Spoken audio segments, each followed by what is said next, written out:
La femme qui dort paisiblement à vos côtés ce soir n'est pas la même que celle avec qui vous avez échangé vos vœux il y a des années. En ce moment même, des millions d'hommes mariés cohabitent avec de parfaites inconnues.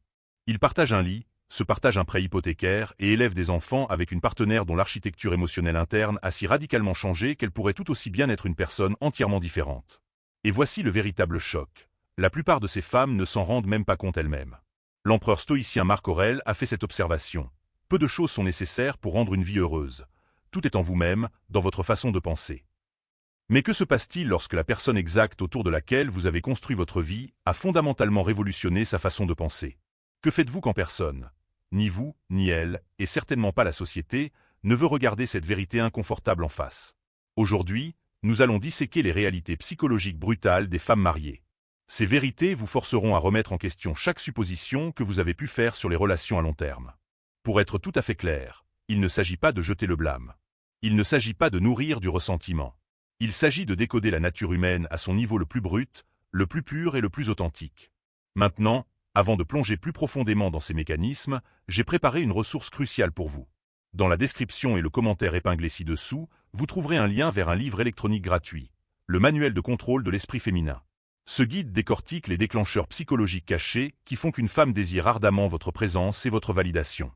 Récupérez votre exemplaire dès maintenant, car la seule alternative à la compréhension de ces dynamiques est de vivre une vie de déni tranquille. Et le déni, comme tout vrai philosophe stoïcien vous le dira, est l'ennemi absolu de la sagesse. Le caméléon émotionnel. La première vérité brutale est le concept du caméléon émotionnel. Et pourquoi elle n'est pas celle que vous pensez?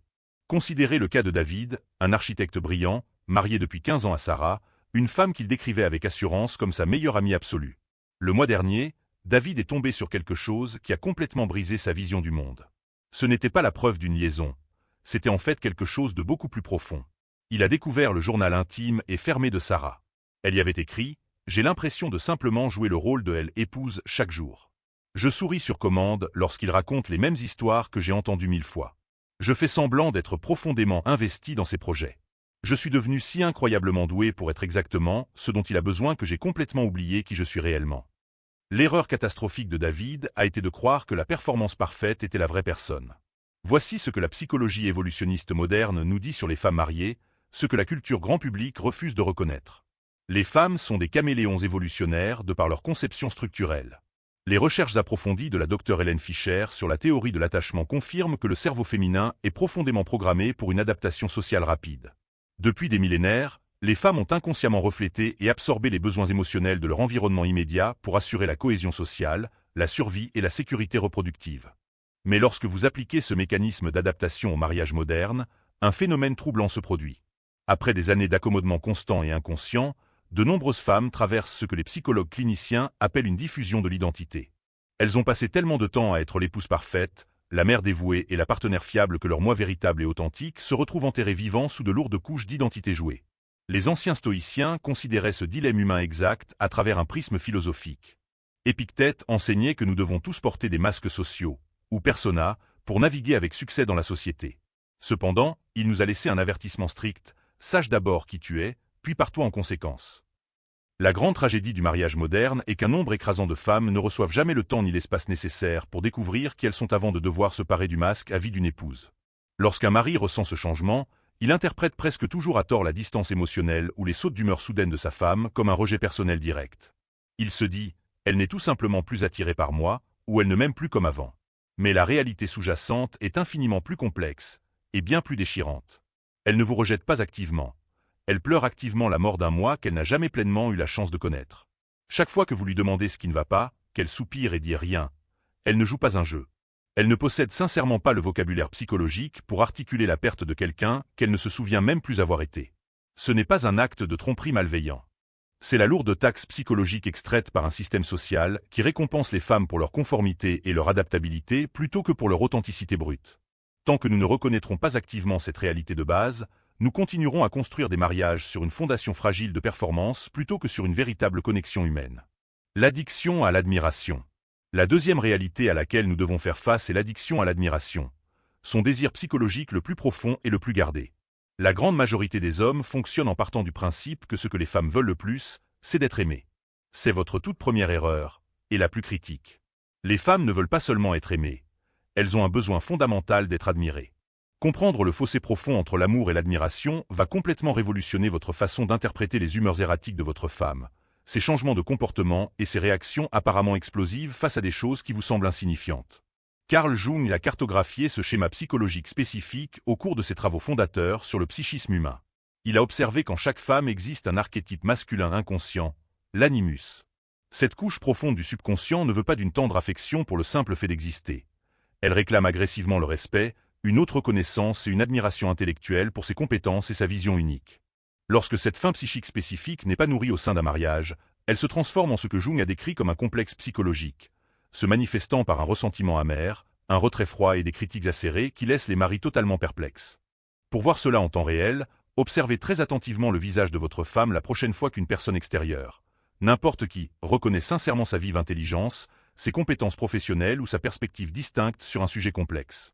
Notez comment toute son attitude s'illumine lorsqu'un collègue loue son esprit stratégique, lorsqu'une amie s'appuie fortement sur ses conseils ou lorsqu'un parfait inconnu respecte son expertise.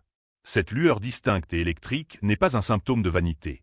C'est le spectacle d'un nutriment psychologique primaire et non négociable qui pénètre enfin son système. Maintenant, contrastez cette énergie vibrante avec sa réaction standard lorsque vous lui dites que vous l'aimez. Elle peut sembler reconnaissante, contente ou légèrement réconfortée, mais cette vitalité brute et électrique est complètement absente. Voici la vérité inconfortable. Votre amour inconditionnel ressemble à une acceptation passive de ce qu'elle est déjà. L'admiration, en revanche, ressemble à une reconnaissance active et palpitante de ce qu'elle pourrait devenir. Les données modernes renforcent totalement cela.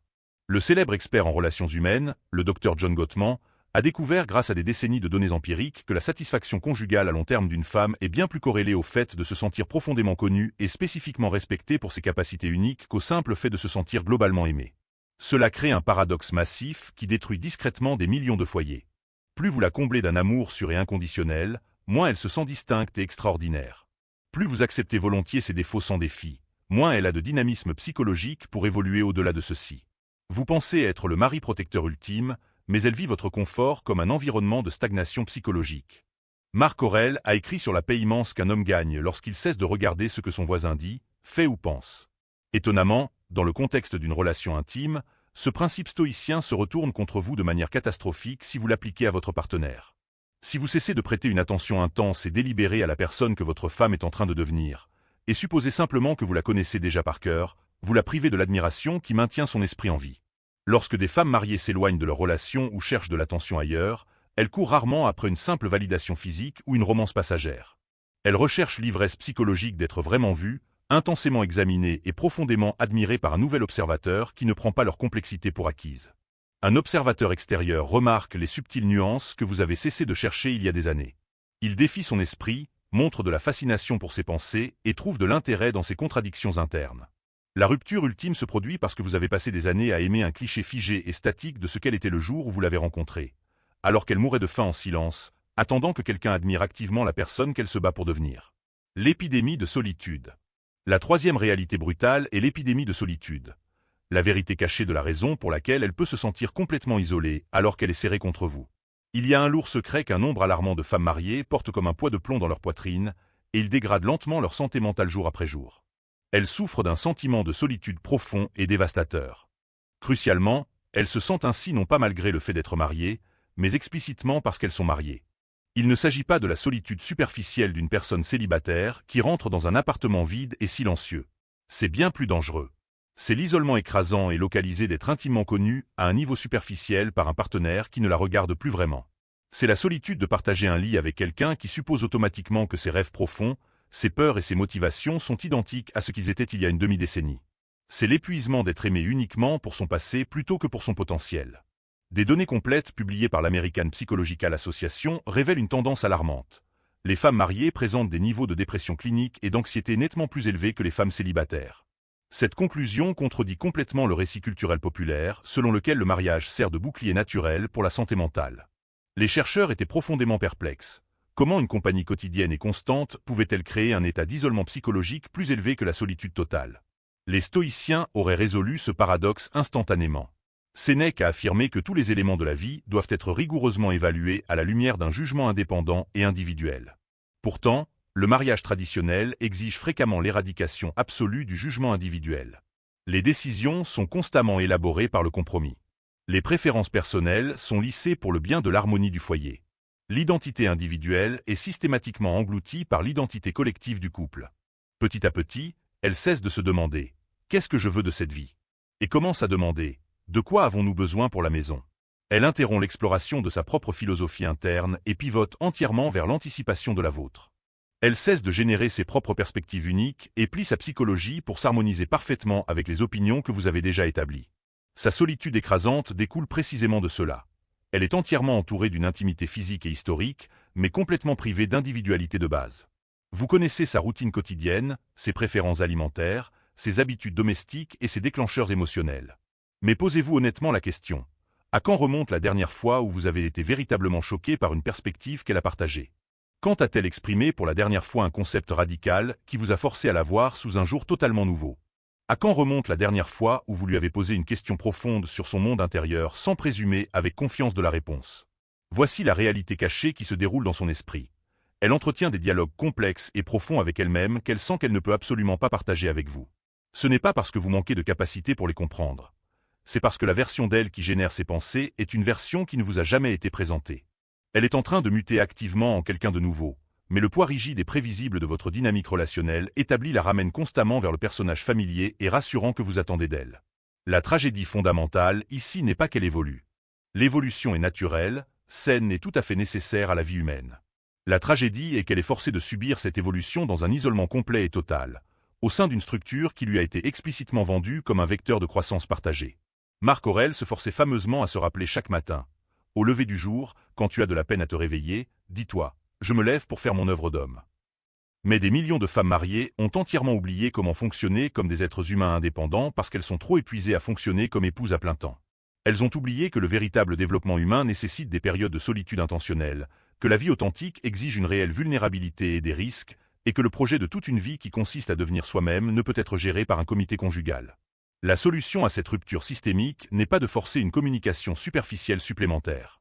La solution est d'injecter délibérément de l'espace. De l'espace pour être temporairement mystérieuse. De l'espace pour se surprendre elle-même. De l'espace pour s'éloigner du scénario et redevenir une personne qui vaut la peine d'être découverte. Conclusion, le chemin de l'acceptation radicale. Alors, où cela nous laisse-t-il exactement? Vous venez d'être directement confronté à 3 vérités inconfortables et déstabilisantes sur la psychologie des femmes mariées. Des vérités qui défient agressivement tout ce que notre culture idéalisée prêche concernant la romance, l'engagement à long terme et le bonheur éternel sans effort. Il est tout à fait naturel que vous ressentiez actuellement de la colère, de la trahison ou la prise de conscience écrasante que le jeu des relations modernes a été structurellement biaisé dès le départ. Mais regardez de plus près ce que les stoïciens vous diraient concernant votre état intérieur. Votre réaction émotionnelle intense à ces dures réalités en révèle infiniment plus sur la rigidité de vos propres attentes non examinées que sur le comportement réel des femmes.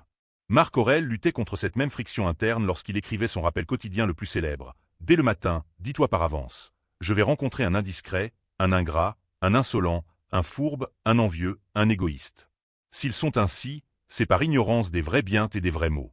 Mais moi, qui ai compris la nature du bien, qui est le beau, et celle du mal, qui est le laid, je sais que l'homme qui pêche est d'une nature parente de la mienne. Si vous remplacez le mot « pécheur » par « conjoint », vous trouverez instantanément la voie philosophique exacte pour avancer. Votre femme n'est pas votre ennemi tactique. Elle ne cherche pas activement à vous tromper, à blesser vos sentiments ou à s'échapper de manière malveillante de votre présence. Elle essaie simplement de survivre psychologiquement au sein d'un ensemble d'institutions rigides. Le mariage, la dynamique familiale, les attentes culturelles, qui ont été fondamentalement conçues pour une époque entièrement différente. Elle navigue à travers les pressions modernes avec un cerveau programmé pour la survie évolutionnaire ancienne, tout en essayant de satisfaire l'élan humain moderne vers l'épanouissement individuel. La question principale que vous devriez vous poser à l'avenir n'est pas de savoir comment modifier son comportement, comment contrôler sa trajectoire ou comment prédire avec précision son prochain mouvement. La vraie question fondamentale est celle-ci.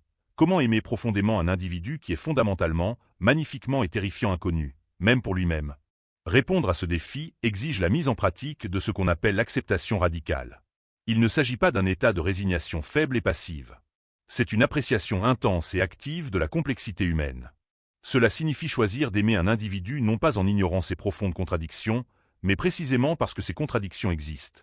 Cela signifie ancrer votre sentiment personnel de sécurité non pas dans l'illusion fragile de savoir exactement qui elle est aujourd'hui, mais dans une confiance profonde envers celle qu'elle est en train de devenir activement.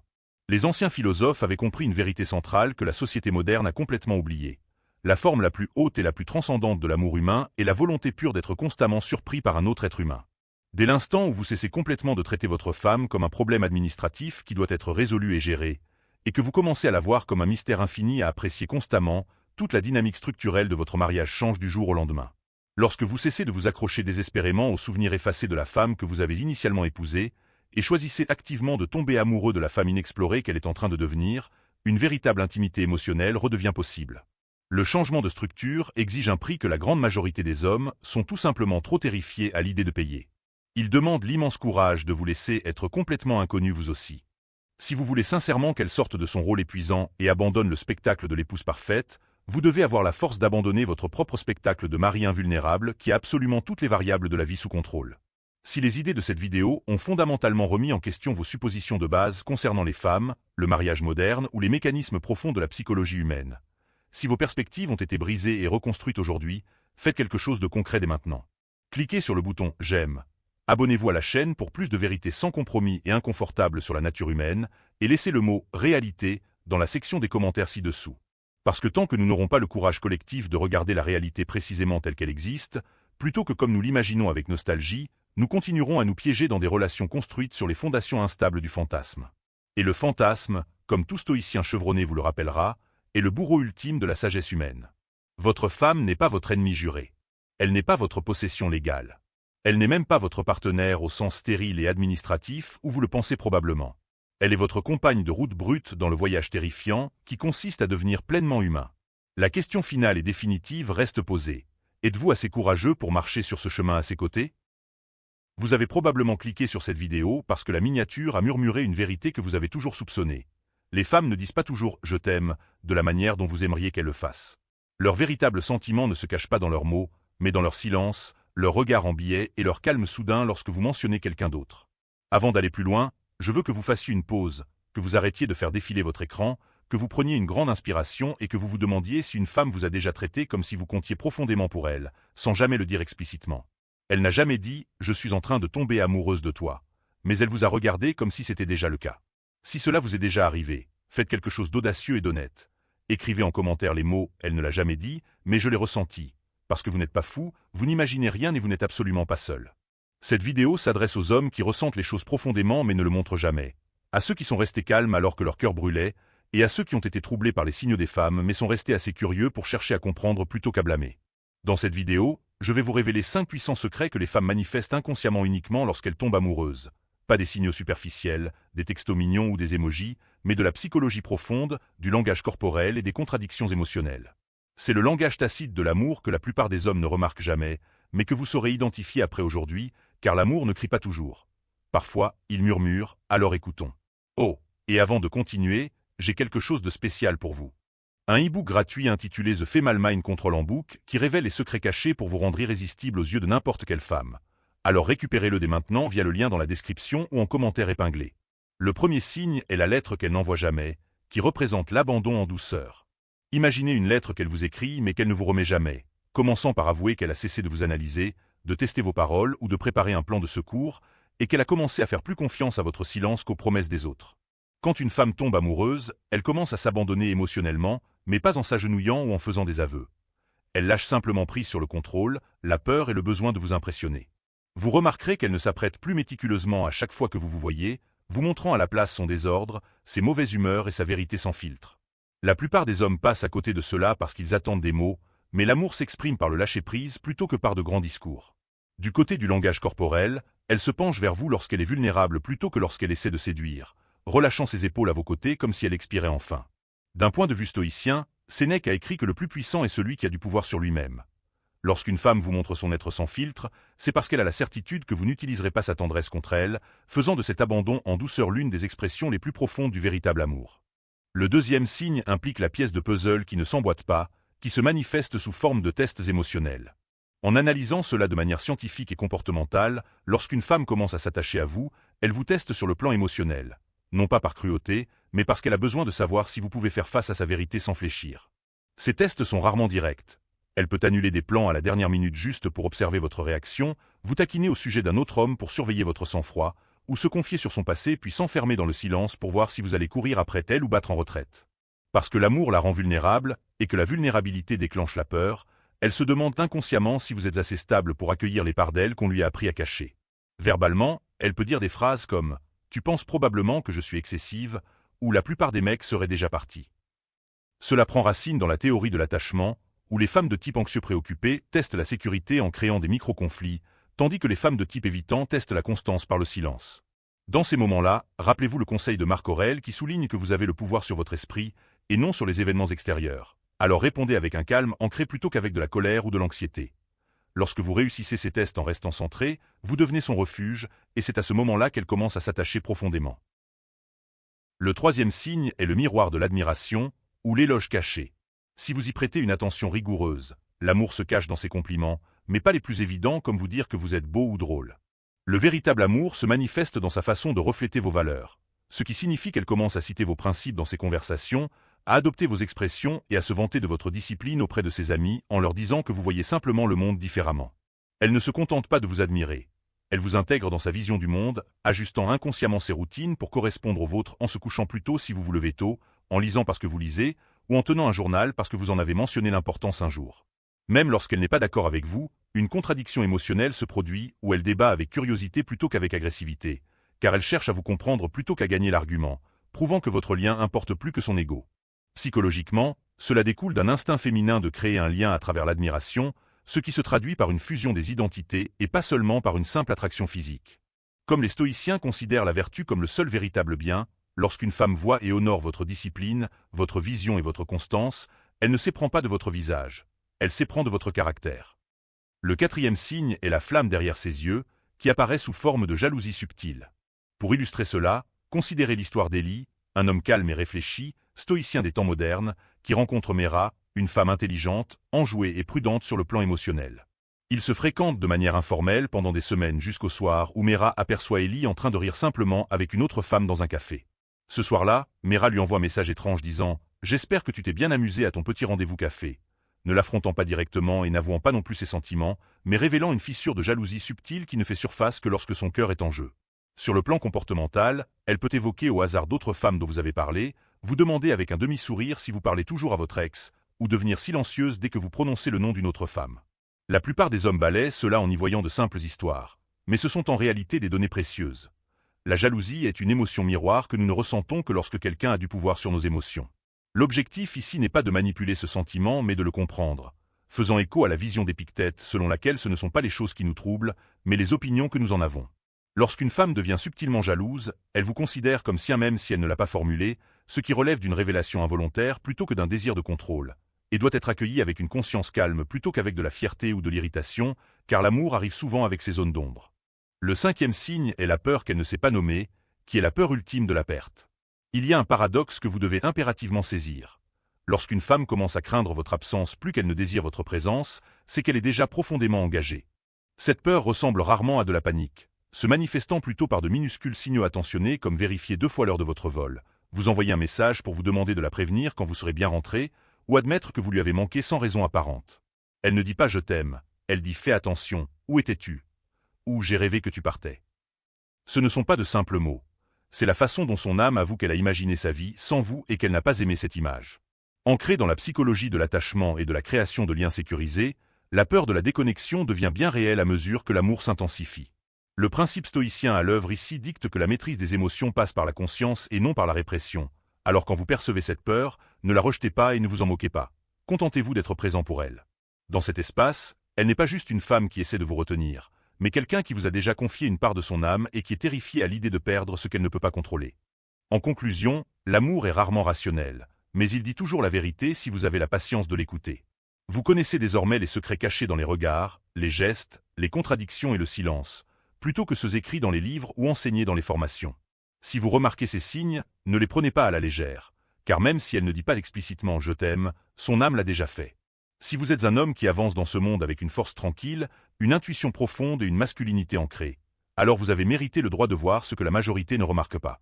Si vous avez déjà senti une femme vous aimer à travers les choses qu'elle n'a pas dites, écrivez le mot « vu » ci-dessous pour faire savoir aux autres qu'ils ne sont pas seuls.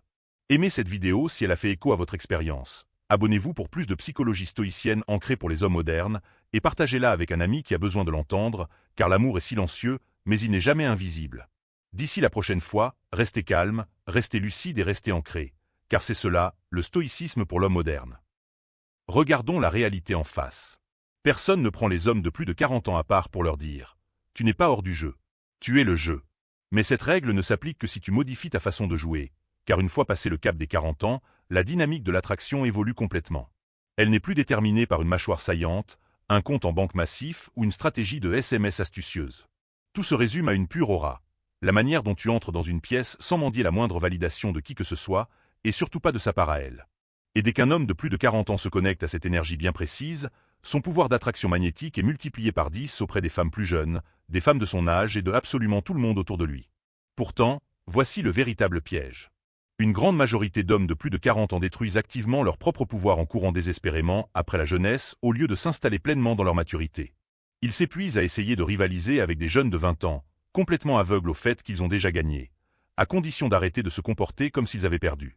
Cette analyse dévoile les piliers fondamentaux que les hommes de plus de 40 ans mettent en œuvre pour se rendre totalement magnétiques. Non pas par des tactiques bruyantes, superficielles et bon marché, mais à un niveau profond et purement instinctif que les femmes ressentent sans jamais vraiment comprendre pourquoi. Entrons dans le vif du sujet. D'abord, ils développent une maîtrise absolue de la confiance silencieuse. La présence spécifique d'un homme qui ne ressent aucun besoin de prouver sa valeur à qui que ce soit. Lorsqu'un jeune homme d'une vingtaine d'années entre dans une pièce bondée, il scrute instinctivement l'environnement à la recherche de personnes à impressionner. Lorsqu'un homme de plus de 40 ans, fort d'une véritable présence, s'avance à l'intérieur, il ne regarde pas autour de lui avec anxiété. Il s'ancre.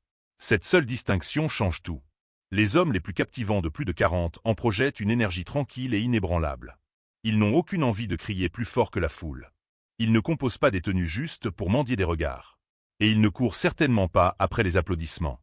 Ils sont centrés, entièrement en paix dans leur propre peau. Et cette fréquence spécifique résonne à un niveau complètement différent, en particulier pour les femmes épuisées par le bruit social incessant. Ce type d'homme ne laisse jamais son ego piloter l'interaction. Il commande l'espace par un calme absolu.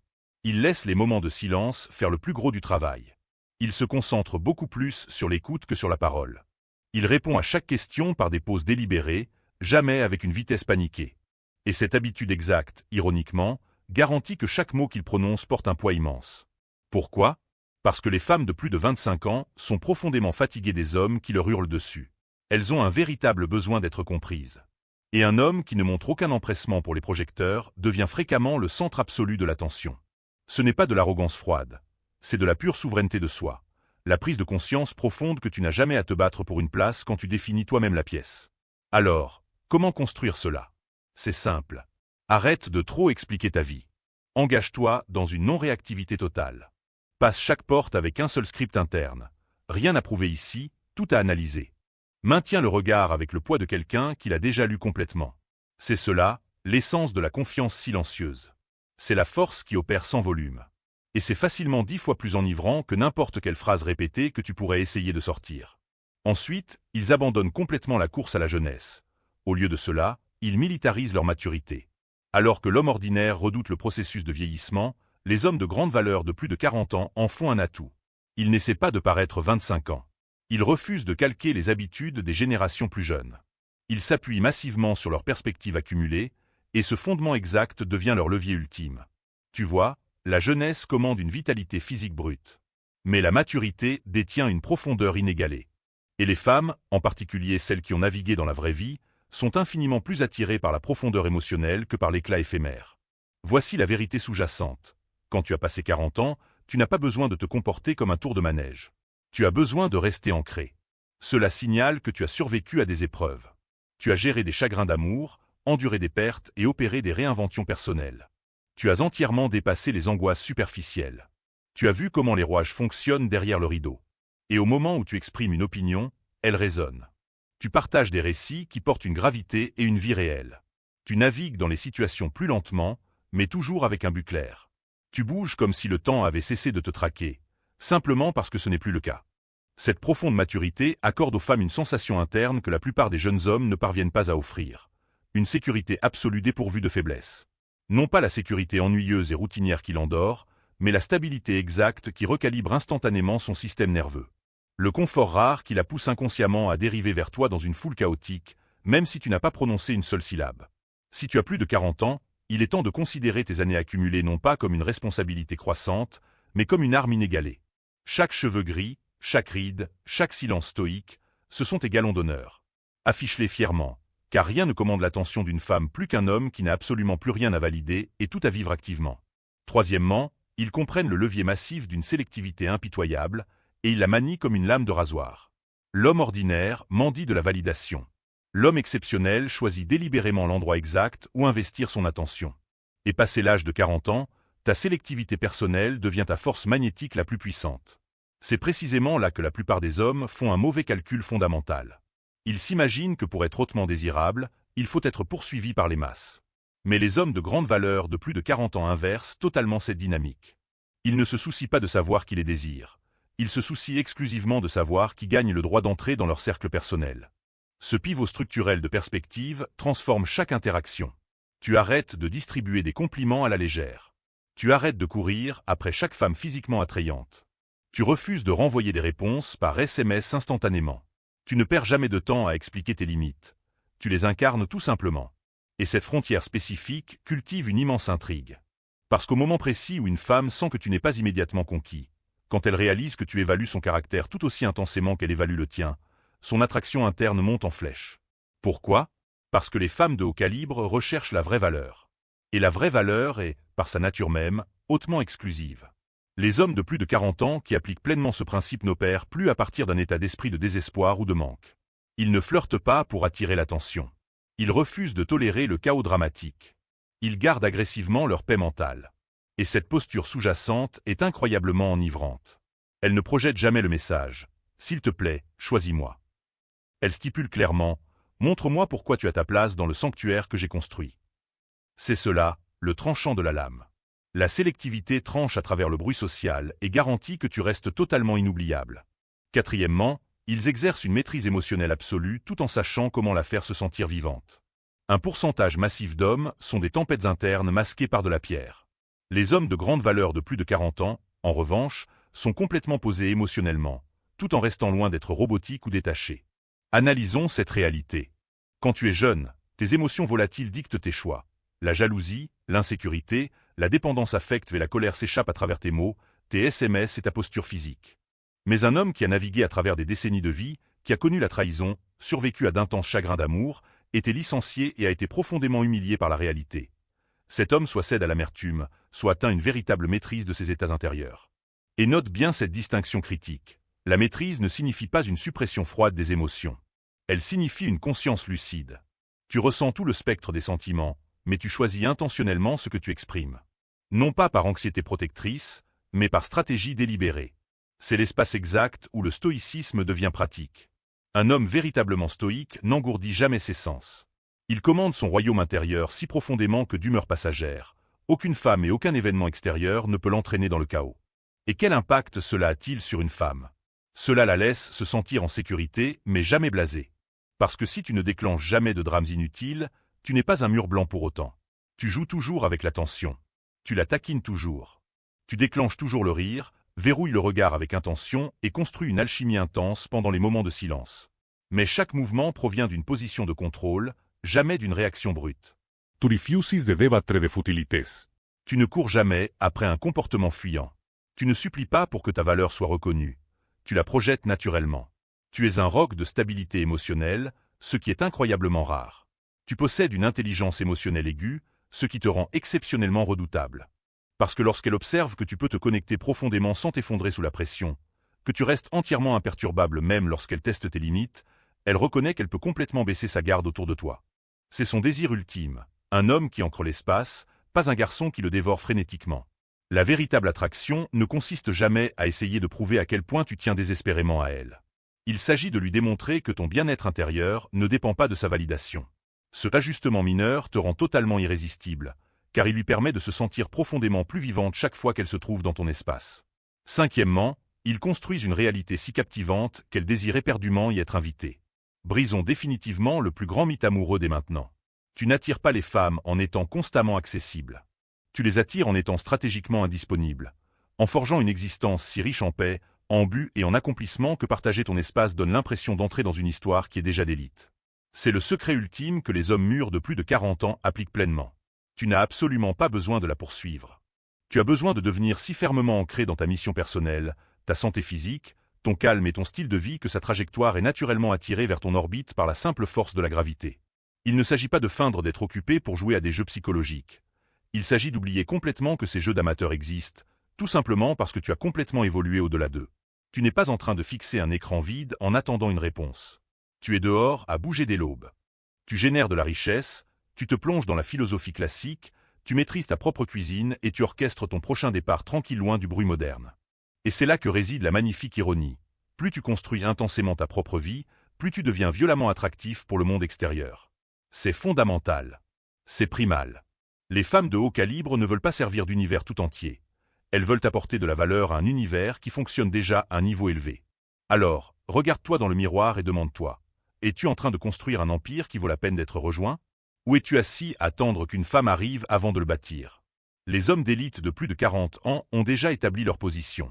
Ils ne supplient jamais pour de la compagnie, ils lancent une invitation discrète. Dès qu'elle réalise que ta vie n'a pas besoin de sa présence pour être extraordinaire, elle brûlera d'envie de s'y faire une place. Parce que le seul atout plus enivrant qu'un potentiel non réalisé, c'est un homme qui est en train de le manifester activement. Tu n'as jamais besoin de singer la jeunesse pour conserver un attrait magnétique. Tu n'as pas besoin d'abdos saillants ou d'un visage parfait. Tu as besoin de substance. Tu as besoin d'un calme absolu. Et tu as besoin de normes intransigeantes. Les hommes de plus de 40 ans qui intériorisent cette réalité ne vieillissent pas hors de l'arène. Ils réécrivent complètement le livre des règles. Ils se comportent différemment, parlent avec une intention mesurée et projettent la marque exacte de confiance qui ne peut être forgée qu'à travers la douleur surmontée, la sagesse profonde et le temps. C'est l'archétype exact auquel les femmes ne peuvent pas résister.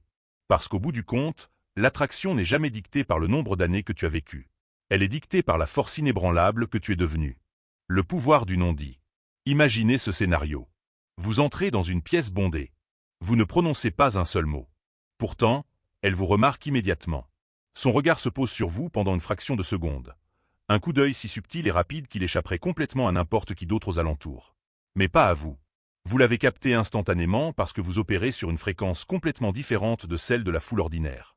Vous n'êtes pas là pour passer une audition et obtenir sa validation. Vous n'êtes pas là pour faire le spectacle. Vous n'êtes même pas là pour la poursuivre.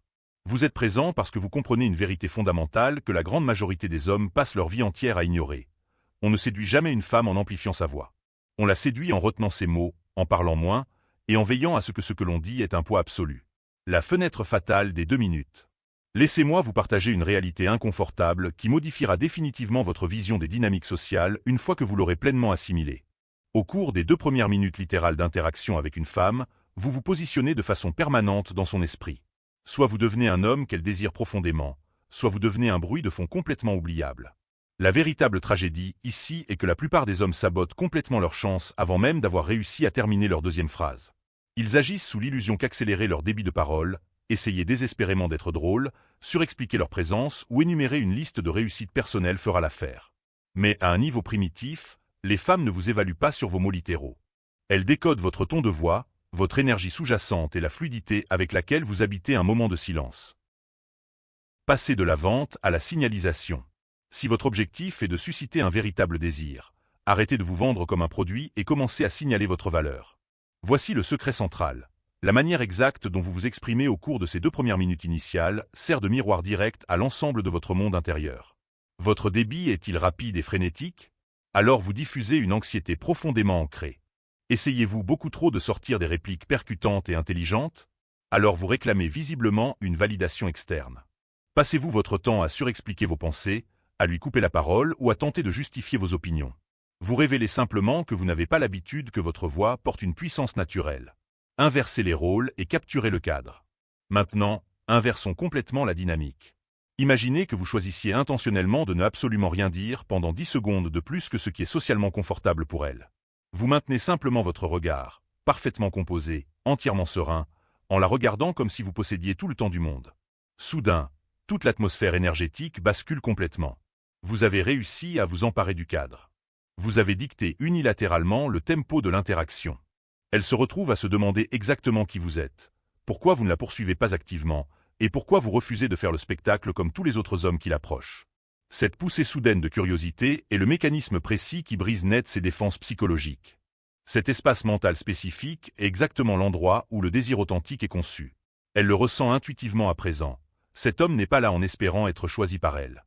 C'est lui qui décide activement si elle vaut la peine qu'il lui accorde son temps. La règle des 2 minutes est la discipline émotionnelle. C'est la loi absolue de la règle des 2 minutes. Vous avez exactement 120 secondes pour démontrer, à travers rien de plus que votre ton vocal, votre posture physique et votre simple présence, que vous êtes un homme qui n'a besoin d'aucune attention extérieure, mais qui la commande naturellement de toute façon. Moins vous déployez d'efforts conscients pour impressionner, plus vous devenez immensément magnétique à ses yeux. Le fondement absolu de ce pouvoir est une discipline émotionnelle stricte. C'est l'art raffiné de ralentir délibérément votre vocabulaire, de prolonger vos pauses bien plus longtemps que ne l'exige l'étiquette standard, et de refuser catégoriquement de meubler un moment de silence. La maîtrise stoïcienne du silence. Là où les hommes ordinaires ressentent une panique intense lors d'un blanc inconfortable, un homme stoïque et ancré s'approprie totalement l'environnement. Il reconnaît qu'un silence prolongé agit comme un autocuiseur psychologique naturel. Lorsque vous restez parfaitement ancré et imperturbable pendant qu'elle commence à s'agiter, à rire nerveusement ou à bavarder pour combler le vide, vous remportez l'ensemble de l'interaction psychologique sans avoir à dire un seul maudit mot. Cela s'aligne parfaitement avec la philosophie stoïcienne classique. Celui qui réussit à vous mettre en colère vous contrôle en fin de compte. Celui qui vous force à accélérer votre rythme possède votre rythme intérieur. Et l'homme qui possède votre rythme dicte complètement votre cadre. Par conséquent, chaque fois que vous choisissez de parler, faites-le avec une délibération absolue.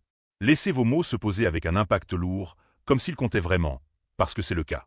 Ne parlez jamais juste pour remplir un espace vide. Tenez-vous droit et commandez-le. Ce que vous lui montrez réellement au cours de ces 2 minutes critiques n'est pas seulement le son de votre voix. Vous exposez la stabilité absolue de votre système nerveux. Et lorsque votre système nerveux est inébranlablement ancré, son propre système commence naturellement à graviter autour du vôtre. Bienvenue dans le monde de la psychologie primitive. Bienvenue dans le langage tacite de la dominance silencieuse. Section 2. Analyse psychologique de la règle des 2 minutes. Une analyse chirurgicale de l'attraction. Regardons cela avec une précision chirurgicale absolue. La règle des 2 minutes n'a absolument rien à voir avec des phrases de drague ringarde, des tactiques de manipulation superficielle ou le fait d'essayer de jouer un personnage alpha artificiel. Il s'agit entièrement de projeter une autorité psychologique brute. C'est un exercice de contrôle du tempo, de retenue suprême et de maîtrise émotionnelle sans faille. Ce sont les indices subconscients les plus profonds qu'une femme capte instantanément, même si elle ne pourra jamais rationaliser logiquement la raison pour laquelle elle se sent attirée. Nous parlons d'un niveau d'attraction profond qui contourne complètement la critique consciente et logique pour s'interfacer directement avec le système nerveux humain. Pourquoi cela se produit-il? Parce qu'au cœur même de sa psychologie évolutionniste, une femme ne désire pas seulement un homme qui parle avec éloquence. Elle aspire à un homme dont la voix même possède la force irrésistible de la gravité. Minute 1. L'analyse subconsciente des menaces et de la valeur. Analysons la chronologie étape par étape. Au cours de la première minute, son cerveau conscient ne traite même pas votre conversation. Il est en train de vous analyser activement. Tout au long de ces 60 premières secondes, son esprit analytique est à peine connecté. Elle n'est pas en train de peser vos mots ni de se demander « cet individu est-il intelligent, amusant ou physiquement attrayant ?» Au lieu de cela, ces mécanismes de survie subconscient vous scannent exclusivement à la recherche de signes de faiblesse, de menaces ou de haute valeur. Son esprit primitif le plus profond, forgé par des millions d'années d'évolution, effectue tout le travail analytique lourd. Il traite une séquence rapide de questions internes. Cet homme a-t-il besoin de ma validation pour se sentir en sécurité? Essaie-t-il désespérément de me prouver sa valeur? Est-il en contrôle total de son propre état émotionnel, ou me poursuit-il pour obtenir une réaction? Peut-il rester complètement centré face à l'imprévisibilité? L'effondrement de l'homme ordinaire. La réponse définitive à ces questions est établie presque immédiatement. Elle se révèle non pas par l'ingéniosité de votre dialogue, mais à travers votre ton vocal, votre rythme et la manière dont vous réagissez au moment de silence. C'est précisément à ce stade que la vaste majorité des hommes échouent lamentablement. Ils deviennent visiblement nerveux. Ils parlent à un rythme frénétique et saccadé. Ils se précipitent anxieusement pour combler le moindre silence. Ce faisant, ils exposent par inadvertance le signal d'alarme exact que l'intuition d'une femme est la plus apte à détecter. Si cet homme manque de force pour gérer un simple silence dans la conversation, comment pourrait-il un jour posséder la force de gérer les complexités d'une vraie relation? Une femme intrinsèquement belle, hautement intelligente ou émotionnellement sophistiquée ne sera jamais impressionnée par un bavardage insensé. Elle est profondément impressionnée par le confinement émotionnel. Cette capacité rare à habiter un espace physique, à rester complètement imperturbable et à lui donner l'impression que vous êtes enraciné aussi solidement qu'une montagne, quelle que soit la météo émotionnelle imprévisible qu'elle décide d'apporter. L'arme vocale ultime, le rythme. Cette prise de conscience introduit l'arme la plus puissante disponible dans votre arsenal comportemental, votre rythme de parole littéral. Les hommes qui parlent lentement ne projettent pas seulement une confiance décontractée, ils diffusent un contrôle absolu de l'environnement. Pensez à la présence cinématographique de figures emblématiques comme Marlon Brando dans Le Parrain ou Javier Bardem dans Nos Country for All Men. Leurs prestations vocales portent une nuance de puissance brute précisément parce qu'ils ne précipitent jamais leurs phrases. Ils articulent leurs mots comme si chacun d'eux possédait une valeur immense, comme s'ils n'avaient absolument aucune peur du silence, et comme s'ils avaient l'entière habitude que le monde reste suspendu à chacune de leurs paroles. Ce n'est pas une performance bon marché. C'est de la pure dominance psychologique. Et la réalité est que les femmes ressentent ce basculement dominant intuitivement bien avant de le rationaliser consciemment. Elles se surprennent à se pencher naturellement plus près de vous. Elles calquent inconsciemment leur propre rythme de parole sur le vôtre. Leur schéma respiratoire physique commence à se synchroniser avec les vôtres. Parce qu'au lieu de dépenser votre propre énergie pour les poursuivre, vous les attirez sans effort dans la gravité de votre propre rythme. Minute 2, déplacez son attention vers l'intérieur. Nous arrivons maintenant à la seconde minute. À ce stade, elle ne vous évalue plus. Elle observe activement sa propre réaction interne face à vous. C'est le tournant psychologique ultime. Si vous avez réussi à maintenir votre cadre pendant les 60 premières secondes, si vous avez parlé avec une lenteur délibérée, laissé de larges pauses intentionnelles et maintenu un contact visuel ininterrompu sans l'ombre d'une précipitation ou d'une relance, vous avez remporté une victoire cruciale. Vous avez réussi à détourner son attention de la critique de votre performance pour la forcer à se focaliser sur son propre état interne. Créer la friction du mystère. À présent, elle se pose intérieurement une toute autre série de questions. Pourquoi est-ce que je ressens soudainement une vague de nervosité en ce moment? Quelle est cette attraction intense et chaude qui se développe dans mon estomac? Pourquoi est-ce que je ressens le besoin soudain de me surexpliquer face à lui? Pourquoi suis-je complètement incapable de lire ses pensées? Puis là, à cet instant précis, vous avez complètement transcendé la catégorie du simple gars qui essaie de l'impressionner. Vous avez réussi à pénétrer dans le royaume profondément intrigant et mystérieux de l'inconnu déstabilisant, le territoire psychologique exact où naît le désir obsessionnel. Le désir, par sa définition même, exige une part d'incertitude pour exister. Si vous vous rendez trop accessible, trop empressé à expliquer votre vie et complètement prévisible, vous éliminez tout mystère, effacez toute friction psychologique et tuez toute chance d'excitation émotionnelle. Mais lorsque vous conversez comme un homme qui pourrait facilement s'en aller à n'importe quel moment, qui pourrait la prendre ou la laisser sans y penser à deux fois, et qui ne ressent aucun besoin de parler simplement pour paraître puissant, son imagination commence à s'emballer en pensant à vous. La danse de la polarité primitive. Cette prise de conscience est la clé ultime de l'interaction. Il ne s'agit jamais des mots littéraux que vous prononcez. Il s'agit de ce qu'elle imagine activement à votre sujet dans les espaces entre vos mots. C'est ici que le stoïcisme se réintègre parfaitement dans l'équation. Un homme véritablement stoïque ne parle jamais dans le but de gagner une approbation. Il parle exclusivement avec une intention claire. Il reconnaît que chaque syllabe prononcée est soit une démonstration de son pouvoir personnel, soit une braderie de celui-ci.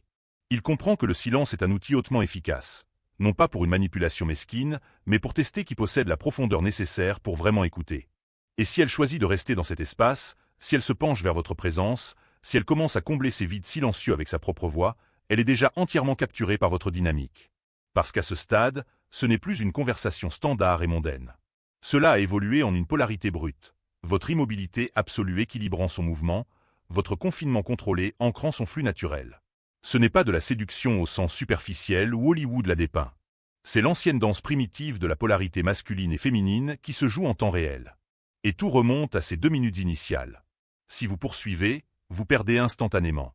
Si vous réagissez émotionnellement, vous soumettez votre pouvoir.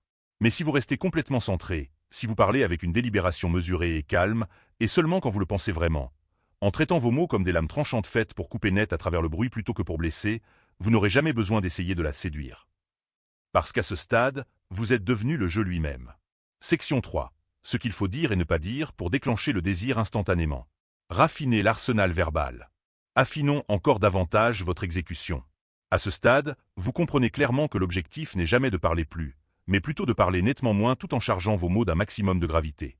Cependant, soyons absolument clairs. Il ne s'agit pas de maintenir le silence purement pour le plaisir d'être silencieux. Vous devez tout de même engager une conversation verbale. Et lorsque vous décidez d'ouvrir la bouche, les choses spécifiques que vous choisissez de dire, ainsi que les choses spécifiques que vous refusez catégoriquement de prononcer, portent un poids psychologique immense. Désormais, Elle vous écoute non pas pour analyser votre logique, mais pour évaluer activement votre énergie sous-jacente, votre choix précis de mots, votre maîtrise de soi et votre palette émotionnelle.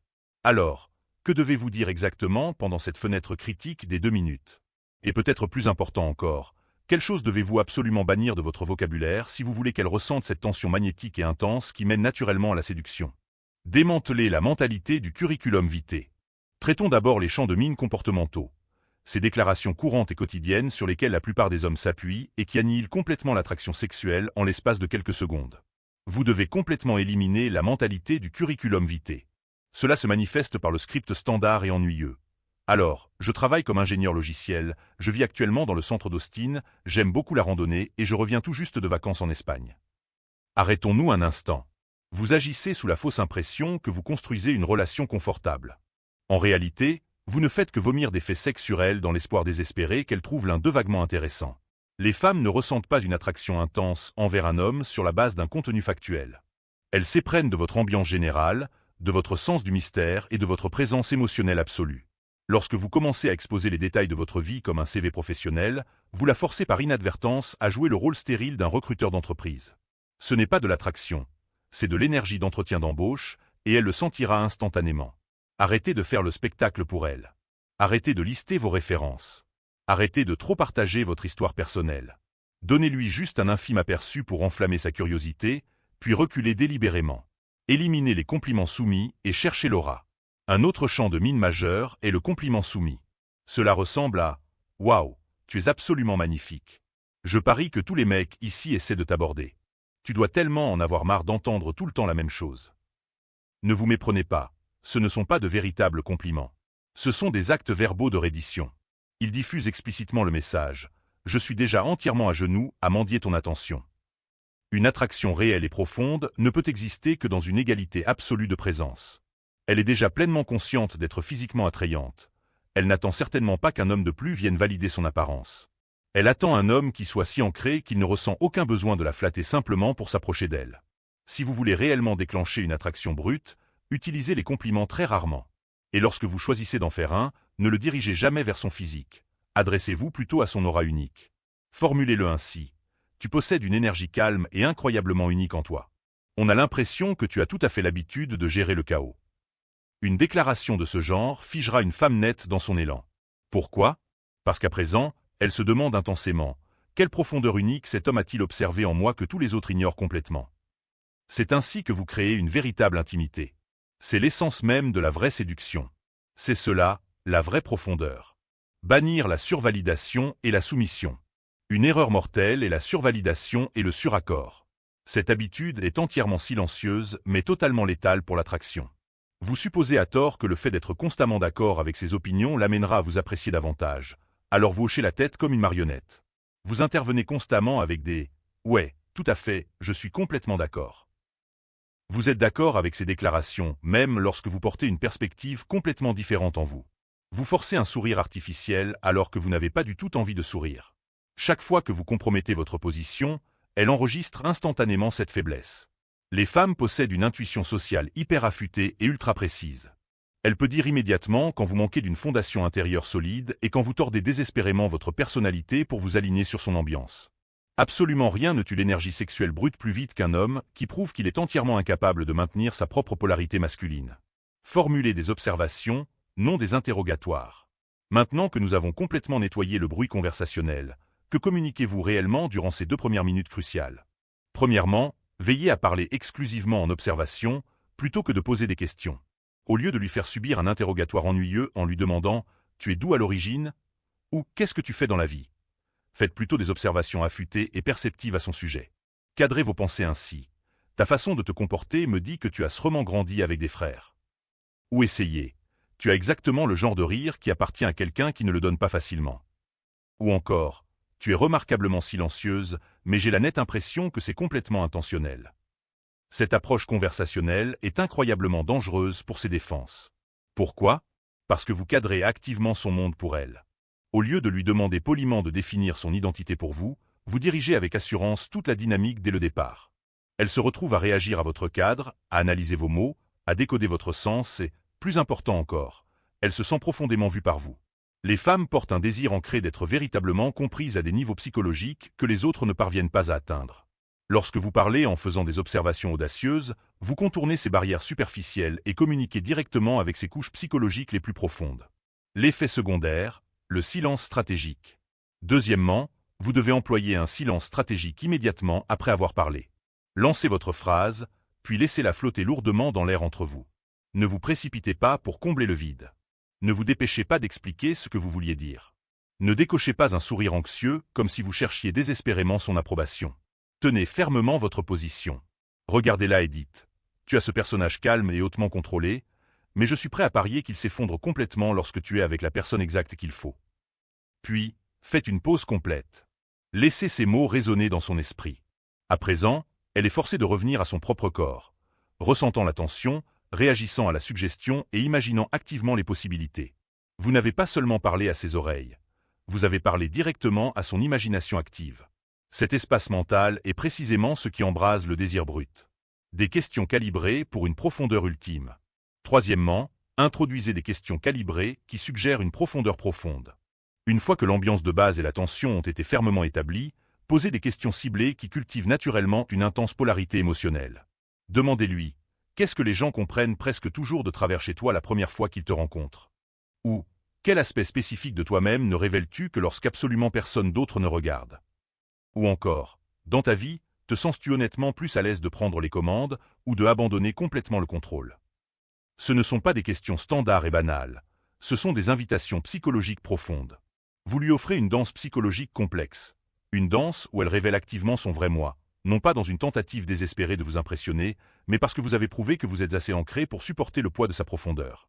Et à cet instant précis, la partie est complètement gagnée. Elle n'est plus assise là à analyser si elle vous apprécie ou non. Elle est entièrement absorbée par la question de savoir quelles autres couches cachées vous voyez en elle, et exactement ce que vous pourriez éveiller d'autre au plus profond de son âme. Un basculement d'identité. Si vous avez senti ce message résonner avec quelque chose de profond au cœur de votre être, laissez un commentaire ci-dessous avec ces mots exacts. Je parle depuis l'immobilité, non pour l'approbation. Traitez cela comme une déclaration absolue, un marqueur permanent et un basculement profond dans ce que vous êtes et dans la façon dont vous comptez communiquer à partir de cet instant précis. Et si vous êtes vraiment prêt à maîtriser non seulement l'art de communiquer avec les femmes, mais la capacité de commander complètement la trajectoire de votre propre vie, cliquez sur ce bouton d'abonnement dès maintenant et activez vos notifications. Ce n'est absolument pas une chaîne conçue pour les joueurs superficiels ou les poseurs désespérés. Cet espace est strictement réservé aux hommes qui s'engagent pleinement à reconquérir leur gravité intérieure. Parce que vous devez toujours vous rappeler, vous n'avez jamais besoin d'être la voix la plus forte de la pièce pour être véritablement entendu. Il vous suffit d'articuler vos mots comme un homme qui est déjà complètement entier en lui-même. Et à l'instant où vous le ferez, elle n'entendra pas seulement vos mots. Elle ressentira votre présence.